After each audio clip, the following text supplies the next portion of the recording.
Hello students. आज हम बात करेंगे कक्षा 8 के विज्ञान विषय के अध्याय 6 की, जिसका नाम है दहन और ज्वाला। जब हम किसी वस्तु को जलाते हैं तब उसमें क्या क्या होता है, वो क्यों जलती है, कैसे जलती है, उसमें जो ज्वाला है वो कैसे निकलती है, इस बारे में हम इस अध्याय में गौर से अध्ययन करेंगे। इसमें हम मुख्य बिंदु निम्न अध्ययन करेंगे। सबसे पहले पढ़ेंगे हम दहन कि दहन क्या होता है, इसकी विशेषताएं क्या क्या है, आवश्यकताएं क्या क्या है। उसके बाद में पढ़ेंगे हम आग पर नियंत्रण कैसे पाते हैं। जब आग लग जाती है तो उस पर नियंत्रण कैसे पाया जा सकता है। दहन के प्रकार, दहन कितने प्रकार का होता है, इस बारे में हम इस बिंदु पर अध्ययन करेंगे। उसके बाद में है ज्वाला, जो मोमबत्ती जलती है तो उसकी ज्वाला कैसी होती है, कागज़ जलता है तो उसकी ज्वाला कैसी होती है, कोयला जलता है उसकी ज्वाला कैसी होती है, गैस जलती है उसकी ज्वाला कैसी होती है, इस बारे में हम इसमें अध्ययन करेंगे। ज्वाला की संरचना, ज्वाला के मुख्य भाग कौन से होते हैं, इस बारे में हम इस बिंदु में अध्ययन करेंगे। फिर अगला पॉइंट आएगा ईंधन। ईंधन कितने प्रकार का होता है, ये हम पिछले अध्याय में भी पढ़ चुके हैं, थोड़ा सा विवरण हम इसमें भी पढ़ेंगे। ईंधन दक्षता, प्रत्येक जलने वाली चीज़ की जो ईंधन दक्षता है वो अलग अलग होती है। इस बिंदु में हम वो ईंधन दक्षता के बारे में हम अध्ययन करेंगे। लास्ट में हम पढ़ेंगे ईंधन के दहन से हानि, कि हमें हानियाँ क्या क्या होती है। तो एक एक करके हम इन बिंदुओं को लेते हैं। सबसे पहले लेते हैं दहन क्या है। हम घर पर, उद्योगों में और वाहनों को चलाने के लिए विभिन्न प्रकार के ईंधनों का उपयोग विभिन्न प्रयोजन के लिए करते हैं। उदाहरण के लिए गोबर, लकड़ी, कोयला, काष्ठ कोयला, पेट्रोल, सीएनजी, डीजल, संपीड़ित प्राकृतिक गैस अर्थात सीएनजी आदि, ये सब हम ईंधनों के रूप में उपयोग में लेते हैं। तो इनका ईंधन के रूप में उपयोग कैसे होता है, इन सबको हम किसी न किसी रूप में जलाते हैं। तो हम देखते हैं दहन क्या होता है।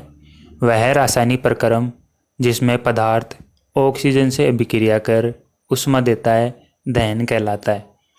यानी कि इस प्रक्रम में कोई भी पदार्थ ऑक्सीजन से अभिक्रिया करता है और ऊष्मा देता है, इस क्रिया को, इस प्रक्रम को हम दहन कहते हैं। जैसे उदाहरण के लिए कोयला वायु में जलकर कार्बन डाइऑक्साइड, ऊष्मा और प्रकाश देता है। जब हम कोयले को जलाते हैं तो ऑक्सीजन की उपस्थिति में जलता है और जलकर कार्बन डाइऑक्साइड, ऊष्मा और प्रकाश देता है। उसके बाद में हम देखते हैं धाह्य पदार्थ, यानी कि जो जलने वाला पदार्थ है या ईंधन, ये क्या होता है। जिस पदार्थ का दहन होता है अर्थात जो पदार्थ जलता है वह धाह्य पदार्थ कहलाता है। इसे ईंधन भी कहते हैं। ईंधन जो है ठोस जैसे लकड़ी, द्रव्य जैसे पेट्रोल, डीजल या गैस जैसे अपनी एलपीजी गैस और सीएनजी गैस, इस तीनों रूपों में वो पाया जा सकता है। भोजन हमारे शरीर के लिए एक ईंधन है। जो हम भोजन करते हैं वो भी हमारे शरीर के लिए एक ईंधन की तरह होता है, क्योंकि हमारे शरीर में भोजन जो है वो ऑक्सीजन से अभिक्रिया करके अपघटित होता है और ऊष्मा उत्पन्न करता है। आगे हम देखते हैं अगला बिंदु। किसी भी वस्तु को जलने के लिए अर्थात दहन के लिए वायु आवश्यक है। वायु का मतलब है ऑक्सीजन की आवश्यकता होती है। इसके लिए हम एक प्रयोग करते हैं जो अपनी पाठ्य पुस्तक में भी दिया हुआ है। मोमबत्ती लेते हैं 3, जैसे चित्र में दिखा रखा है ए। इसके अंदर जो गिलास है वो ऊपर से और नीचे से दोनों तरफ से खुला हुआ है, इसलिए इस मोमबत्ती को नीचे से और ऊपर से दोनों तरफ से हवा मिलेगी। ऐसे ही दूसरी मोमबत्ती को हम नीचे से बंद कर देंगे और तीसरी मोमबत्ती को ऊपर और नीचे दोनों तरफ से बंद कर देंगे। तो ऐसे करने में देखो क्या होगा, जो स्थिति ए है उसमें मोमबत्ती है वो निर्बाध रूप से जलती है, क्योंकि जो हवा है वो जो चिमनी बनी हुई है, अपने जो चिमनी बनाई है उसमें नीचे से प्रवेश कर सकती है, उस मोमबत्ती को हवा मिलती रहेगी, इसलिए वो मोमबत्ती जलती रहेगी। दूसरी स्थिति में, अवस्था बी में, जब चिमनी में नीचे से वायु प्रवेश नहीं कर पाती है तो ज्वाला में कंपन होता है, यानी कि जो ज्वाला है वो फड़फड़ाती है और धुआं उत्पन्न होता है। मोमबत्ती को या आग को पूर्ण तरह से वायु नहीं मिल पाती है, इसलिए ऐसा इसमें होता है। और तीसरी स्थिति में मोमबत्ती को ना नीचे से और न ऊपर से, दोनों तरफ से हवा नहीं मिलती है, वायु नहीं मिलती है, तो ज्वाला बुझ जाती है क्योंकि उसे वायु उपलब्ध नहीं होती। इसका मतलब ये है कि दहन के लिए वायु आवश्यक है। अगर वायु उपस्थित नहीं है तो दहन की प्रक्रिया संपन्न नहीं होगी। इसी वजह से जब किसी व्यक्ति के वस्त्र आग पकड़ लेते हैं, यानी कि कोई व्यक्ति आग की चपेट में आ जाता है, तो आग बुझाने के लिए व्यक्ति को कंबल से ढक देते हैं। ऐसा करने से क्या होगा, वायु की आपूर्ति है वो बंद हो जाती है, उस आग को हवा नहीं मिल पाती है कंबल की वजह से और आग बुझ जाती है। आगे देखते हैं।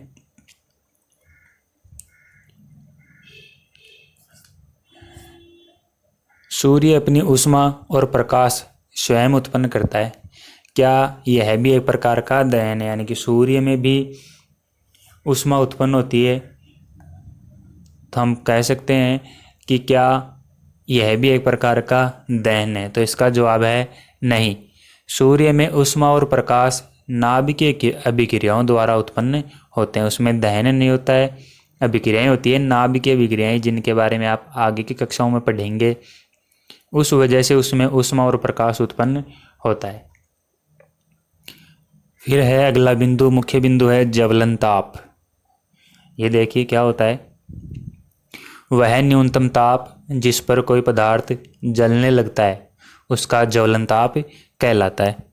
मतलब कोई भी पदार्थ, उसका एक निश्चित ताप होता है, उस ताप की उपलब्धता में वह पदार्थ जलने लगता है, उस ताप को कहते हैं ज्वलन ताप। कोई भी पदार्थ, धाह्य पदार्थ तब तक आग नहीं पकड़ सकता या जल नहीं सकता जब तक उसका ताप उसके ज्वलन ताप से कम रहता है। यानी कि किसी भी पदार्थ का ताप जो है, उसका जो वास्तविक ज्वलन ताप है, जब तक उससे कम रहेगा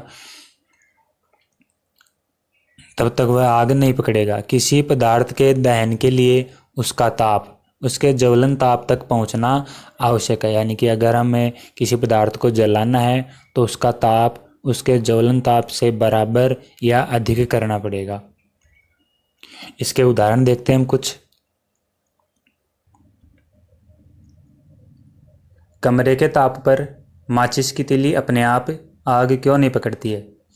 जब माचिस की तीली को माचिस की डिबिया के बगल में रगड़ जाता है तो वह जल जाती है। ऐसा क्यों होता है? क्योंकि माचिस की तीली का ज्वलन ताप कमरे के ताप से अधिक रहता है। अतः कमरे के ताप पर माचिस की तीली अपने आप आग नहीं पकड़ती है।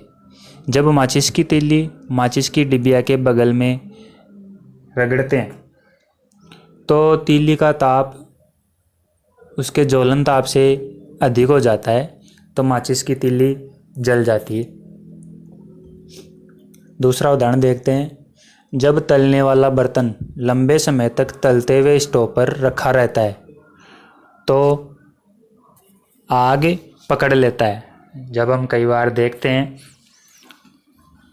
घर में खाना बनाते समय, सब्जी बनाते समय, जब तेल को ज़्यादा गर्म करते हैं तो वो तेल जो है आग पकड़ लेता है। ऐसे ही तीसरा उदाहरण, कमरे के ताप पर मिट्टी का तेल अपने आप आग नहीं पकड़ता है। परंतु यदि मिट्टी के तेल को थोड़ा सा गर्म कर दें तो वह आग पकड़ लेता है। इसका एक अच्छा उदाहरण भी है। यदि हम कागज़ के कप को गर्म करना जारी रखें तो हम कागज़ के कप में भी जल को उबाल सकते हैं। कागज़ के कप को दी जाने वाली ऊष्मा चालन द्वारा जल में चली जाती है, यानी कि जो ऊष्मा हम कागज़ को दे रहे हैं, धीमी ऊष्मा, वो चालन प्रक्रिया द्वारा पानी में चली जाती है, जल में चली जाती है। अतः जल की उपस्थिति में ताप कागज़ के ज्वलन ताप तक नहीं पहुंच पाता है, यानी कि कागज़ का जितना ज्वलन ताप है उतना ताप नहीं पहुंच पाता है उस कागज़ के पास, इसलिए वह कागज़ नहीं जलता है। अगला बिंदु देखते हैं, ज्वलनशील पदार्थ। ये देखिए क्या होता है, जिन पदार्थों का ज्वलन ताप बहुत कम होता है और जो ज्वाला के साथ सरलतापूर्वक आग पकड़ लेते हैं, जरा सी ही ताप की वजह से वो आग पकड़ लेते हैं, ऐसे पदार्थ ज्वलनशील पदार्थ कहलाते हैं। ज्वलनशील पदार्थों के उदाहरण देखते हैं, पेट्रोल, एल्कोहल, द्रवित पेट्रोलियम गैस अर्थात LPG लिक्विड पेट्रोलियम गैस। ये ज्वलनशील पदार्थ है जो जल्दी से आग पकड़ लेते हैं, क्योंकि इनका जो ज्वलन ताप है वह बहुत कम होता है।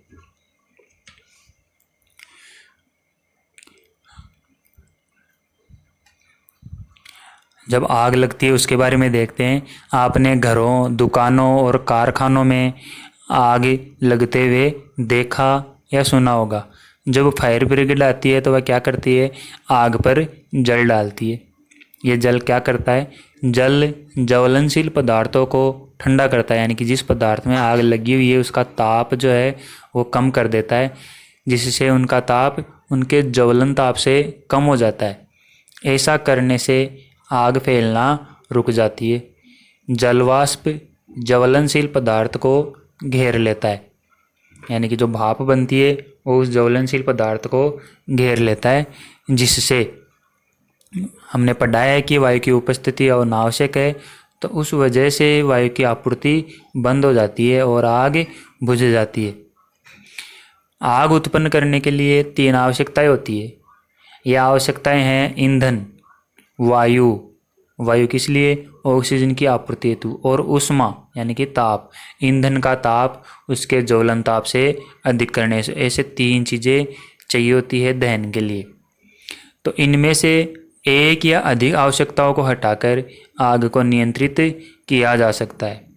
आग बुझाने का कार्य वायु का प्रवाह काटना या ईंधन का ताप कम करना या दोनों होते हैं। जो आग बुझाने में मुख्य काम क्या होता है, या तो वायु की उपस्थिति कम करना, वायु ऑक्सीजन की उपस्थिति न हो तो भी आग बुझाई जा सकती है, या फिर ईंधन का ताप कम करना, दोनों होते हैं। लेकिन ज़्यादातर अधिकांश स्थितियों में ईंधन को हटाया नहीं जा सकता। जैसे उदाहरण के लिए यदि किसी भवन में आग लगती है तो पूरा भवन ही ईंधन होता है, इसलिए ईंधन को हटाया नहीं जा सकता, इसीलिए बाकी दूसरा तरीका लगाया जाता है ऑक्सीजन की आपूर्ति वाला। अगला बिंदु देखते हैं, हम आग पर नियंत्रण कैसे पाते हैं।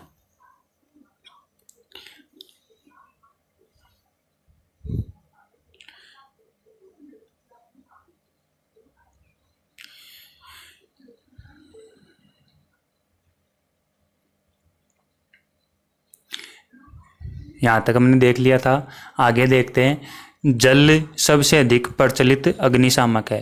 जो पानी है वो सबसे अधिक प्रचलित अग्निशामक है, यानी कि जहाँ पर आग लगी हुई है वहाँ पर पानी डाला जाता है अग्निशामक यंत्र द्वारा, मशीनों द्वारा, जो टैंकर आते हैं पानी वाले, उनकी सहायता से हम वहाँ पर पानी डालते हैं जिससे आग काबू में आ सकती है। लेकिन जल तभी कार्य कर पाता है जब लकड़ी और कागज जैसी वस्तुओं में आग लगी हुई हो। यदि विद्युत उपकरणों में आग लगी हो तो जल विद्युत का चालन कर सकता है। मान लो कोई मकान में या कहीं ऐसी जगह आग लगी हुई है जहाँ पर विद्युत का फैलाव है, बिजली का तार फैले हुए हैं, तो ऐसी जगहों में अगर हम जल से आग बुझाने का प्रयास करेंगे तो उसमें विद्युत का चालन हो सकता है और आग बुझाने वालों को हानि हो सकती है, यानी कि चारों तरफ बिजली का जो करंट है वो फैल सकता है, जिससे सबको हानि हो सकती है।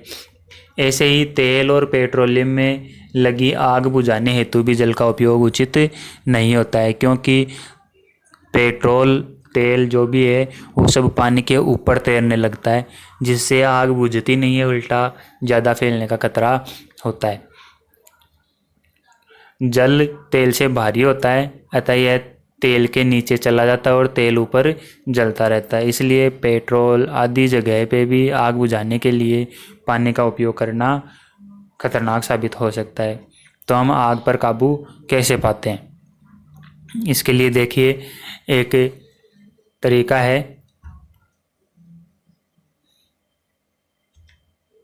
अग्निशामक यंत्र। ऐसा आपने देखा होगा, स्कूलों में भी ज़्यादातर रखा हुआ होता है आग बुझाने का यंत्र है, इसको हम अग्निशामक यंत्र बोलते हैं। इसमें देखिए क्या क्या होता है।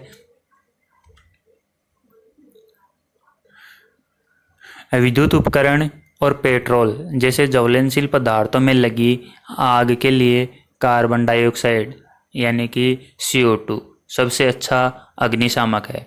ऑक्सीजन से भारी होने के कारण CO2 आग को एक कंबल की तरह लपेट लेता है। जो आग बुझाने के लिए मुख्य गैस है कार्बन डाइऑक्साइड, वो क्या करता है, आग को लपेट लेता है। इससे ईंधन और ऑक्सीजन के बीच संपर्क टूट जाता है, अतः आग पर नियंत्रण हो जाता है। CO2 का अतिरिक्त लाभ यह है कि सामान्यतः यह विद्युत उपकरणों को कोई हानि नहीं पहुंचाती है।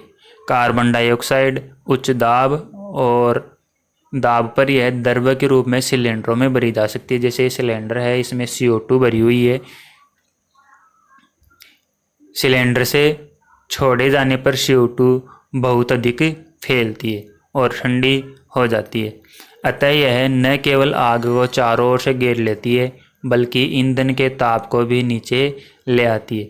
इसलिए यह अति उत्तम अग्निशामक है।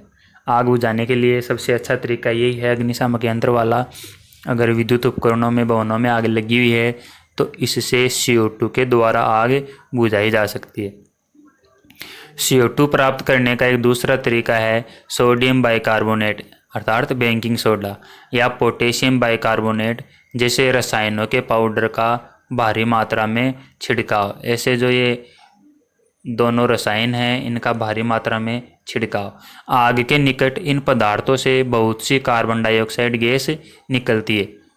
इनके छिड़कने से क्या होगा कि जहाँ पर आग लगी हुई वहाँ पर बहुत सारी कार्बन डाइऑक्साइड गैस निकलेगी जो आग बुझा देती है। तो इस प्रकार ये अग्निशामक यंत्र लगभग सभी संस्थाओं में रखा हुआ होता है जो आग बुझाने के काम में आता है। अब देखते हैं दहन के प्रकार।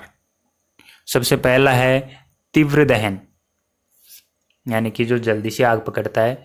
गैस स्टोव की घुंडी घुमाकर गैस चालू करने पर गैस तेजी से जलने लगती है अर्थात या ऊष्मा और प्रकाश उत्पन्न करती है। इस प्रकार का दहन तीव्र दहन कहलाता है। बाद में है स्वतः दहन। इस प्रकार का दहन जिसमें पदार्थ बिना किसी प्रत्यक्ष कारण के अचानक लपटों के साथ जल उठता है, स्वतः दहन कहलाता है। जैसे उदाहरण फास्फोरस जैसे कुछ पदार्थ हैं जो कमरे के ताप पर वायु में जल उठते हैं। पिछले पार्ट में हमने पढ़ा है फास्फोरस के बारे में, इसको मिट्टी के तेल में रखा जाता है। दूसरा है कोयले की खानों में कोयले की धूल के स्वतः दहन के कई बार खतरनाक अग्निकांड हो चुके हैं। जो कोयले की जो धूल है वो भी स्वतः आग पकड़ लेती है। जंगल के स्वतः दहन के अग्निकांड कभी गर्मी के कारण होते हैं, कभी आकाश से बिजली गिरने के कारण भी होते हैं। ये सब स्वतः दहन के कारण होता है। फिर है विस्फोट। जब पटाखे को जलाते हैं तो एक आकस्मिक अभिक्रिया होने से ऊष्मा प्रकाश और ध्वनि पैदा होती है। अभिक्रिया में बनी गैस बड़ी मात्रा में निकलती है। इस प्रकार की अभिक्रिया विस्फोट कहलाती है। जैसे हम पटाखे छोड़ते हैं तो उसमें इस प्रकार की विक्रिया होती है।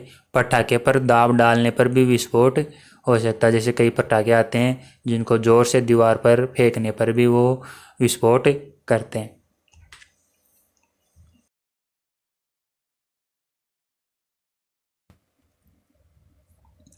अगला बिंदु है ज्वाला।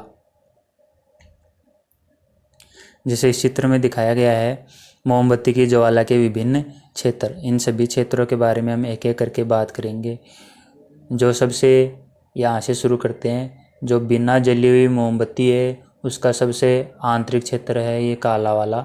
मोमबत्ती में देखा भी जा सकता है, ये काला वाला क्षेत्र है। ये सबसे कम गर्म क्षेत्र होता है। यहाँ जो सबसे कम जला हुआ भाग है ये सबसे कम गर्म होता है। फिर ये कम गर्म और सबसे गर्म भाग, ये सबसे बाहर जो नीला वाला भाग है ये सबसे अधिक गर्म भाग है। और यही पूर्ण दहन का बाह्य क्षेत्र है, जहाँ पर मोमबत्ती वो पूरी तरह से जलती है। वो पूर्ण दहन का नीला वाला भाग है जो सबसे गर्म होता है। बीच वाला जो पीला वाला भाग है वो आंशिक दहन वाला मध्य भाग है जो थोड़ा कम गर्म होता है। और जो बिना जला वाला भाग है वो सबसे कम गर्म वाला भाग होता है। तो ऐसे ये ज्वाला होती है। तो पहले हम देखते हैं ज्वाला क्या होती है। दहन के समय जो पदार्थ वाष्पित होते हैं वे ज्वाला का निर्माण करते हैं। उदाहरण के लिए मिट्टी का तेल और पिघली हुई मोमबत्ती, ये साथ साथ ऊपर उठते हैं और दहन के समय वाष्पित होकर ज्वाला का निर्माण करते हैं। जो अपने आप थोड़ा थोड़ा ऊपर उठते हैं और दहन के समय ज्वाला उत्पन्न करते हैं। ज्वाला की संरचना जैसे कि हमने चित्र में देख रखा है। ज्वाला का दीप्त क्षेत्र बिना जले कार्बन के जमाव को दर्शाता है। ये जो सबसे उजला दीप्त क्षेत्र है वो इस कार्बन के, इसकी वजह से ऊपर अगर हम कोई भाग रखेंगे तो उस पर काला काला कार्बन है वो आ जाएगा, जो कार्बन के जमाव को दर्शाता है। उसके बाद में है अदीप्त क्षेत्र। ये ज्वाला का यह भाग सबसे अधिक गर्म होता है। ये जो बाहर वाला भाग है ये सबसे अधिक गर्म होता है। सोने और चांदी को पिघलाने के लिए सुनार धातु की फूंकनी से ज्वाला के सबसे बाहरी भाग को, ये जो नीला वाला भाग दिख रहा है, उसको धातु पर, सोने चांदी पर फूंकता है। वे ज्वाला के सबसे बाहरी भाग का उपयोग करते हैं क्योंकि ये सबसे अधिक गर्म होता है, इसका ताप बहुत ज़्यादा होता है, इसलिए सोना और चांदी है वो पिघल जाता है। अगला बिंदु देखते हैं हम, ईंधन। उष्मा ऊर्जा के प्रमुख स्रोत जैसे लकड़ी, काष्ठ कोयला, पेट्रोल, मिट्टी का तेल आदि है, ये पदार्थ ईंधन कहलाते हैं। आदर्श ईंधन। आदर्श ईंधन वह है जो सहज उपलब्ध हो जाता है। यह सस्ता होता है, वायु में सामान्य दर से सुगमतापूर्वक जलता है। यह अधिक मात्रा में ऊष्मा उत्पन्न करता है और जलने के उपरांत कोई भी अवांछनीय पदार्थ नहीं छोड़ता है। पृथ्वी पर आदर्श ईंधन बहुत कम मात्रा में उपलब्ध है, नगण्य मात्रा में उपलब्ध है। ऐसा कोई सा पदार्थ नहीं है जो जलने के बाद में कोई भी अवांछनीय पदार्थ नहीं छोड़े।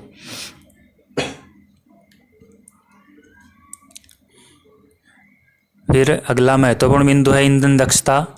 किसी ईंधन के 1 किलोग्राम के पूर्ण दहन से प्राप्त ऊष्मा ऊर्जा की मात्रा उसका ऊष्मीय मान कहलाती है।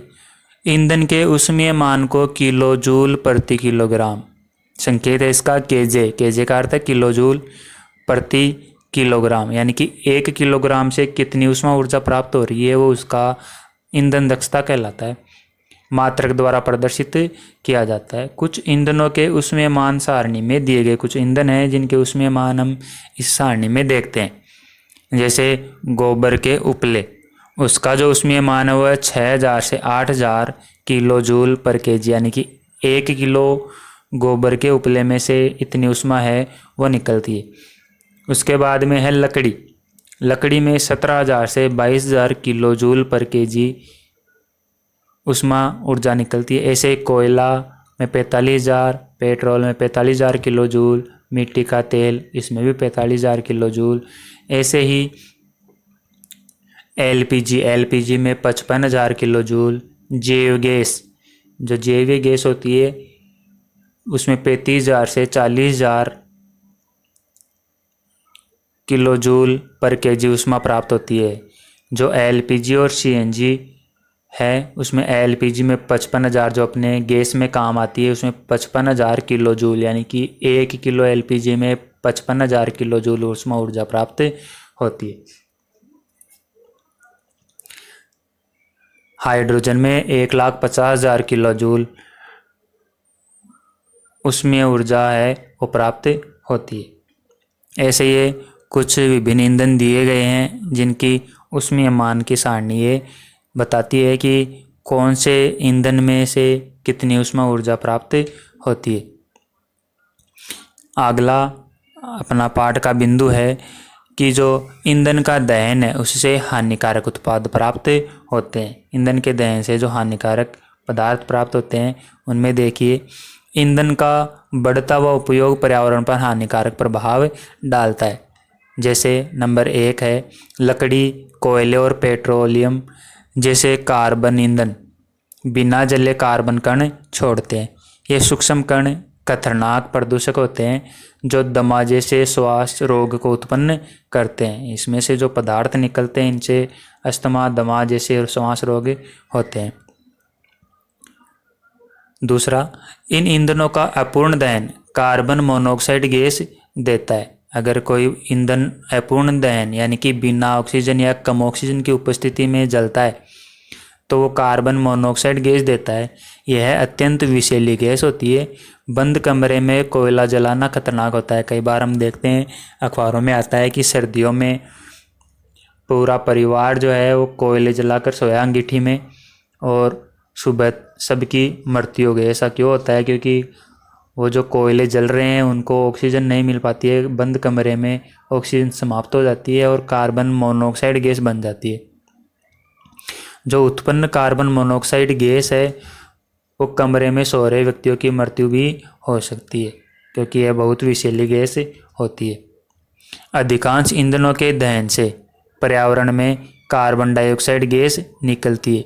वायु में कार्बन डाइऑक्साइड गैस की अधिक मात्रा संभवतः विश्व उष्णन एक समस्या है जिसको हम ग्लोबल वार्मिंग भी कहते हैं, उसका कारण बनती है। क्या होता है ये ग्लोबल वार्मिंग? आइए हम देखते हैं। सबसे पहले पृथ्वी के वातावरण के तापमान में वृद्धि। जो पृथ्वी का जो वातावरण है उसका जो तापमान है एक निश्चित उसमें वृद्धि हो रही है, वह विश्व उष्णन कहलाती है। इससे हिमनद, जो बड़े बड़े बर्फ के पहाड़ जमे हुए हैं, नदियां जमी हुई है, वो पिघलने लगते हैं जिससे समुद्र का जल स्तर बढ़ जाता है और तटीय क्षेत्र बाढ़ग्रस्त हो जाते हैं। ऐसा भी संभव है कि जो उनके नीचे वाले जो तटीय क्षेत्र हैं वो सारे ज़्यादा पानी होने की वजह से जलमग्न हो जाएं।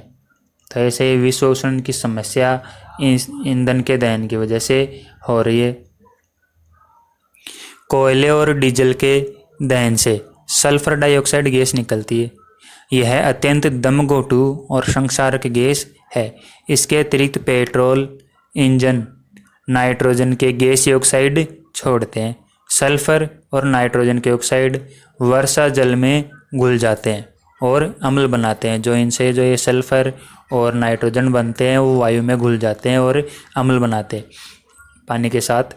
ऐसी वर्षा अम्ल वर्षा कहलाती है जो फसलों, भवनों और मृदा के लिए बहुत हानिकारक होती है। यानी कि जो अम्ल बनते हैं वो वर्षा के साथ ज़मीन पर आते हैं, जो फसलों के लिए, भवनों के लिए, मिट्टी के लिए, सबके लिए बहुत हानिकारक पदार्थ है। मोटर वाहनों में ईंधन के रूप में डीजल और पेट्रोल का स्थान आजकल सीएनजी संपीड़ित प्राकृतिक गैस ले रही है, क्योंकि सीएनजी सल्फर और नाइट्रोजन के ऑक्साइडों का उत्पादन अल्प मात्रा में करती है। सीएनजी एक स्वच्छ ईंधन है जिससे प्रदूषण कम होता है, इसलिए मोटर गाड़ियों में आजकल सीएनजी के सिलेंडर लगने लग गए हैं जिससे वो प्रदूषण कम होता है। विश्व उष्णन, अम्ल वर्षा जैसी समस्याओं को वो कम करती है।